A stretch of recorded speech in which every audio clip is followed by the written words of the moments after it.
In this lab, basically what we are doing, we are instead of connecting two computers, we are taking some four computers. Okay. So if you want to connect these four computers, you can't connect them directly. You need an external device which will act as a mediator to connect all these four computers. So this I am taking as PC1, PC2, PC3, and PC4. Okay, and uh, for connecting them together, I am taking hub in my first case. So I'm basically connecting all the computers through this hub. Okay. And like in previous case, previous lab, we have taken IP address of class C and the private IP address. So same IP address I'm using in this lab too also. In previous lab, I think I have used 192.168. Here it is 10. Okay. 192 with this value 192 and 168. I again identify that it is an private IP address. Okay. Whatever other two numbers are there, it is a private IP address. So if I take for PC1 10.1 and for PC2 if I take 192.168.10.2, for PC3 192.168.10.3, and this is 192.168.10.4. Okay, so these notations you have already studied in IP version 4 in theory classes. So basically, they are having different IP versions, IP addresses, having a network address of class C, and if you write the full network address, which is 192.168.10.0. Okay, so in this case, you are using by default submask. By default submask is 255.255.255.0. Okay, for all the PCs. Okay, so whenever you are using this by default submask, in theory you have learned that like if you are using, suppose I am taking this 192.168.10.1 as my IP address of one computer. So basically, if you write these numbers in binary form, so whenever you do AND operation between AND logic operation between these two, okay, you will get some four sections, some four 8-bit numbers. Okay, so basically this, if you do AND operation, whatever you will receive, this is your network ID. Network ID. This you do this zero and with something at the end, you will all automatically get zero. All one and with 10. So whatever binary you will get, if you convert into a decimal, you will get 10. This is 168. This is 192. Okay. So this is your network address. Full number 192.168.10.0 is your network ID or network address. Okay. So in this network address, basically, if you change this one, okay, 1, 2, 3, 4, any number, that is the host number. Okay. So in this example, what I have taken the same network for all four PCs, which is 192.168.10.1. Okay. So this is my network and this is my host. This is my network and this is my host.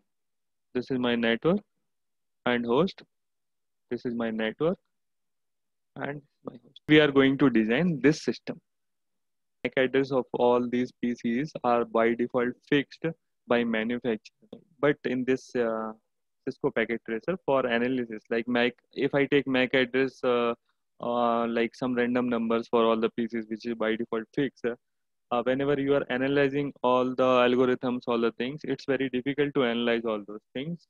And it's very difficult to remember all those things. Like it's very difficult to remember PC1 MAC address by default MAC address, PC2 by default MAC address.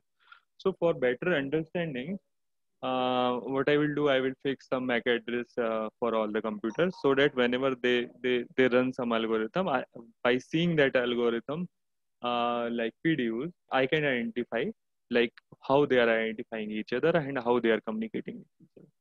Okay, so Let's suppose I am giving 00AA, 00AA and 00A1 for this computer MAC address, and similarly I am giving this is 00A2 for this. All initial four numbers, 8 numbers are same. This is 00A3 and this is 00A4. So now I'm going to open Cisco Packet Tracer. After opening that Cisco Packet Tracer software, so I already discussed what are things, basic things there, and like uh, with the need, we will discuss in more detail. Okay. So basically, I need for designing this structure, I need four end devices. So I'm considering four PCs. Okay, I will arrange my PC in a similar way, like this is PC1, PC2, PC3, and this I renamed. Okay, so if you have any device, if you want to rename according to your comfortness, so that you can identify either the location whenever you are dealing with the physical topology. Okay, so you can rename them. And another thing I need is hub. So I am taking one hub, and so I'm taking one hub which is PT hub. PT hub. Don't confuse with this PT. This PT means packet tracer. Okay, and the hub is your device. Basically, it will work in a physical layer.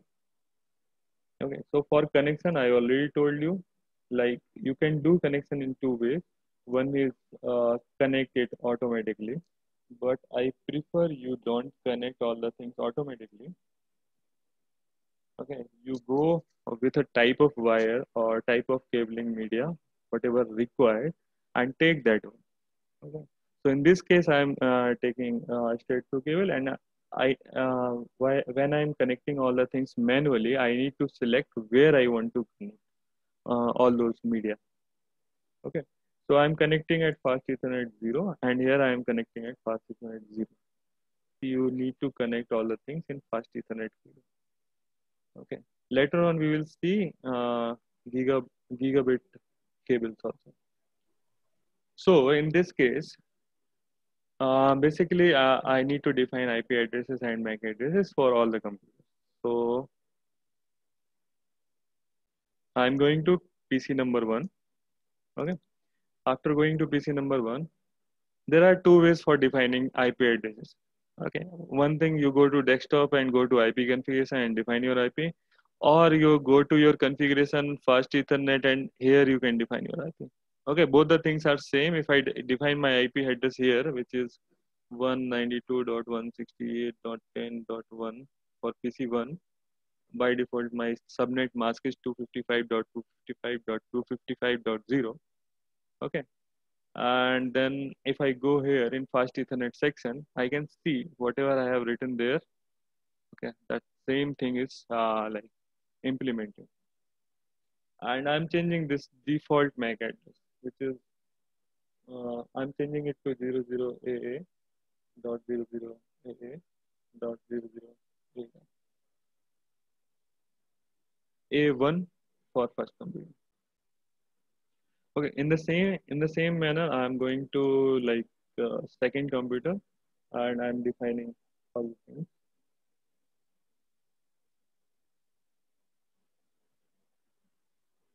and I'm changing MAC address also. At the end, I'm giving A2.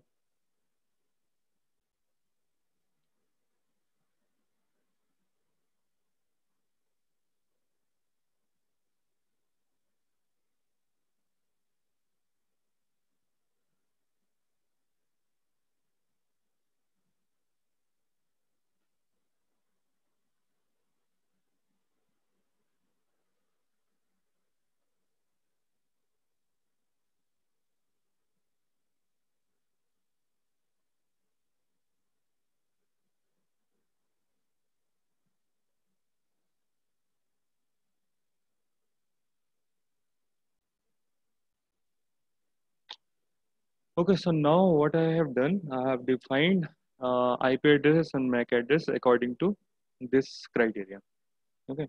Now my second task is like I want to analyze the working behavior of this network design. Okay. So first I am what I am doing, I am analyzing all the things in real time. So I just create one packet by clicking here. You can just create an ICMP packet, and you just click on any of those devices, and in here you can see that your packet is successfully transferred from PC1 to PC3. If you check from PC1 to PC2 also, it's successfully transferred. If you check PC1 to PC4 also, it's successfully transferred. If you check in another random PC also, that is successful. So you can see all the packets are successfully transferred to their destination. Okay. So by this real time, you can analyze that, okay, whether it is transmitting my packet from one end devices to another end device or not. Okay. So for going like in deep, you need to check like their topology, not their topology, their protocols and all the things in simulation mode. So you need to analyze all the things in simulation mode, and while analyzing all the things from starting, what you do, you just go to simulation mode and you just reset your network. Okay. So reset your network means I'm switching off all the devices, whatever there in this logical view, and then again I'm switching on all the devices. Okay, at the same time. So I'm resetting all the things, and after reset, you just reset your simulation also. Okay. So after doing this reset, and when you like design any network, added this filter also, because you are not using IP version 6. Okay. When we discuss IP version 6, we will deal with all these protocols, and you are not using any of these protocols.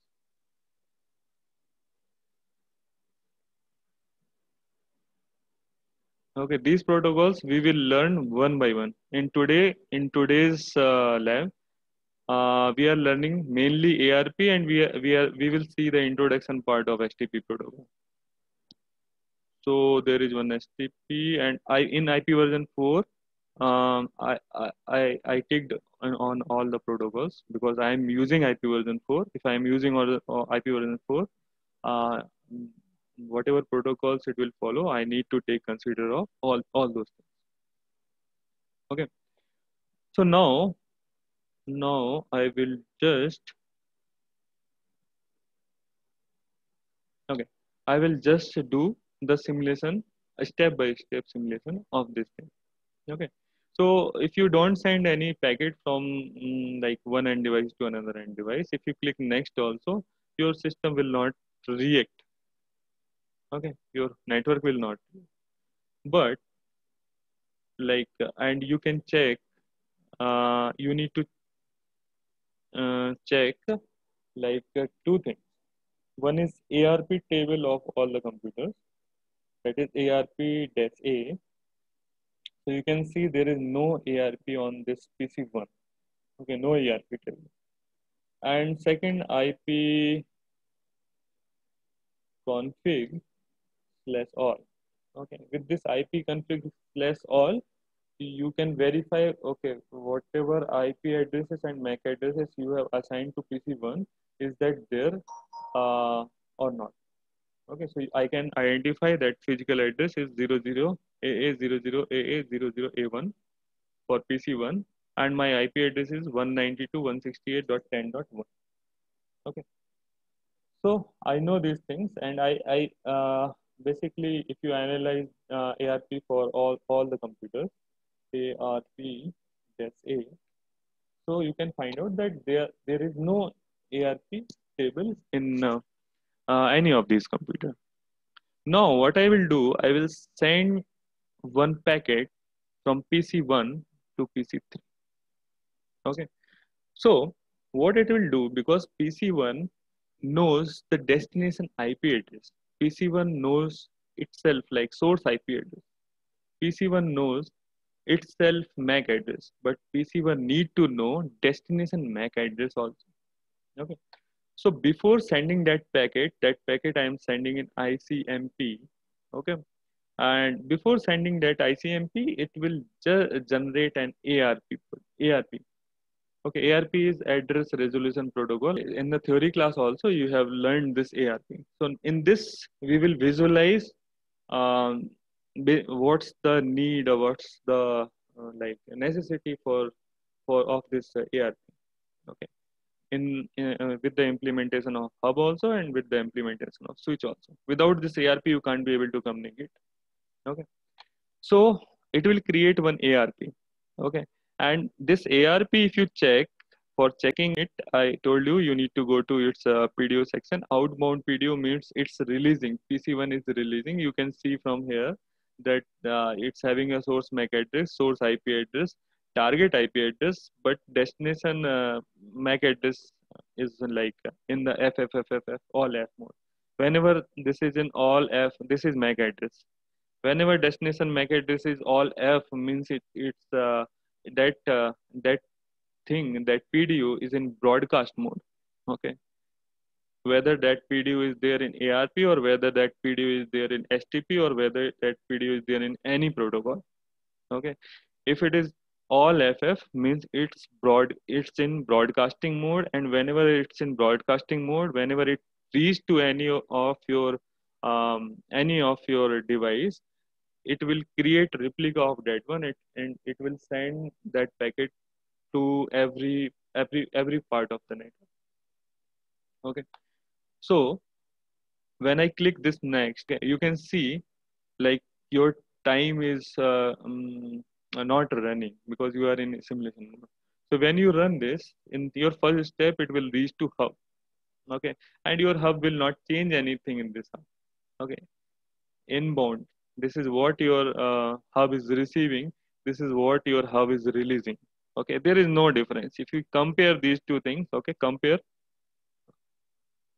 just have a look on all the numbers. If you compare, now I am opening outbound video. Okay, there is no difference between inbound and outbound. Okay, not a single difference. Okay, so there is no difference when that ARP will reach here.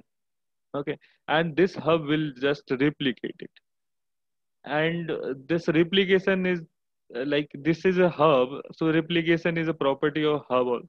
Okay, if it is other device like switch or router or other things, it will, that device will also replicate this ARP because that ARP is in broadcast mode. Okay, so later on we will see these thing in switch case, because like in hub case, whenever you create any PDU and send it in the network, and if there is any hub, it will replicate it. Okay, so this packet will be replicated by hub. Okay, so and hub will send this packet to everywhere. It got flood over the network. Okay, and this the same packet will reach to PC2, PC4. Okay, since PC2 will get to know that like what's the destination IP address of that packet video, it will not receive that one. The same case is happening with PC4, but PC3 will receive that one, and after receiving this one, after receiving this target at this target IP address, it will create another packet. Okay, it will create another packet and having a destination of the first source end device. Source end device in this case is your PC1. Okay, so now you can see that you have destination in this case this ARP. Okay, reverse ARP is generated by PC3, and it need to be transferred to PC1. So this ARP in PDO section, I am having destination MAC address. I am having source MAC address. You can see source MAC address is at end part, it is 00A3. Okay, I am having target IP address, and I am having source IP address also. This is source IP address. Okay, I am having all the required like data with this ARP. And when it got delivered to PC1, okay, now if I check PC1, now if I check PC1, what ARP, if I check ARP table of PC1, I can see that now PC1 knows that 192.168.10.3 having the MAC address or physical address of 00A, 00A, 00A3. Okay. So after this receiving this ARP, a reverse ARP, it will try to transfer this ICMP. Okay.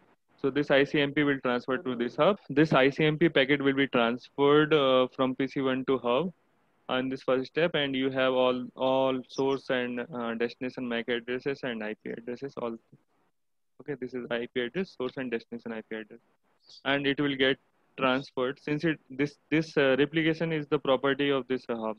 Okay, and you will get reverse acknowledgement, and that acknowledgement when it received at PC1, it will get successful transmission. And after that, if you click on next, there is no protocol, nothing. Okay. So after this, if you again want to transmit packet from PC1 to PC3, there will be no ARP, and your packet will get directly transferred to PC3. Okay. I'm creating one more packet. If you check this one, okay, it's directly creating ICMP, no ARP, and it is like transferring ICMP from one point to another. Okay.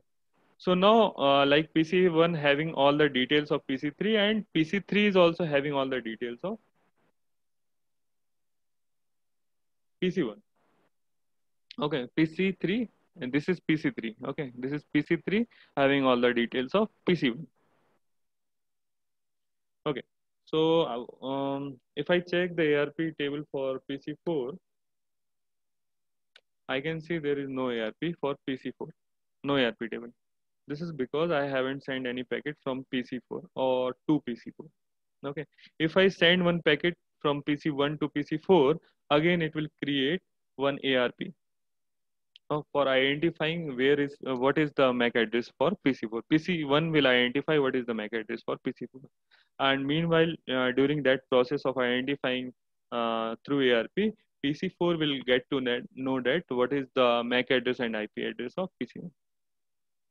Okay, so the same thing will happen in this case. ARP will go into your network. It will flood in your network, received by PC4, rejected by other two PCs, uh, uh, reverse ARP, again flood, that ARP will flood into your network. Both other PC will reject it. PC that is designated for that one will accept that one, and it will release an ICMP.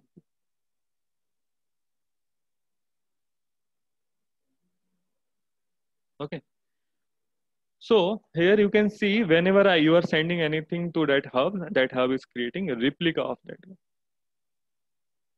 Okay, now I'm going to like what are the mistakes you can do.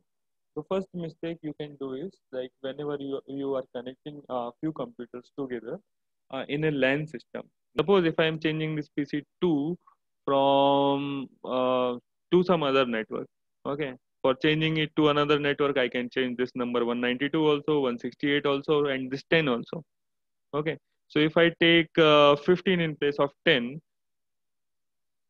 okay, now it is 15, and in real time you can visualize like if you want to send one packet from here to here, it will be failed. Okay, it will not accept that. Is that clear? So the one mistake need to avoid, like you need to be on the same network, okay, while communicating with each other in a local area network system. Okay. Another thing is like if you if you give same IP address, 10.1 like this is the same IP address which is already there with PC1. Like it will not take like it will this Cisco packet tracer will show an error, like you can't define this IP address to this PC or this end device because it's already taken by some other device in this network, in this network, whatever you have designed. Okay. So whenever I tried, like if I try 192.168.10.1 again, if I press tab key, okay, this is showing this address is already used in the network. Okay, and like in practical case also, if you define same IP addresses for the two computers, your uh, your uh, your switch or router will get confused, and your router will block both the computers. Okay, so this is the case in practical life also. So again, I am going to this PC2 and I am defining 192.168.10.2, which is different IP address than PC1 and PC3 and PC4. So this is the case for hub. Now we will analyze the case when I connect switch in place of this hub.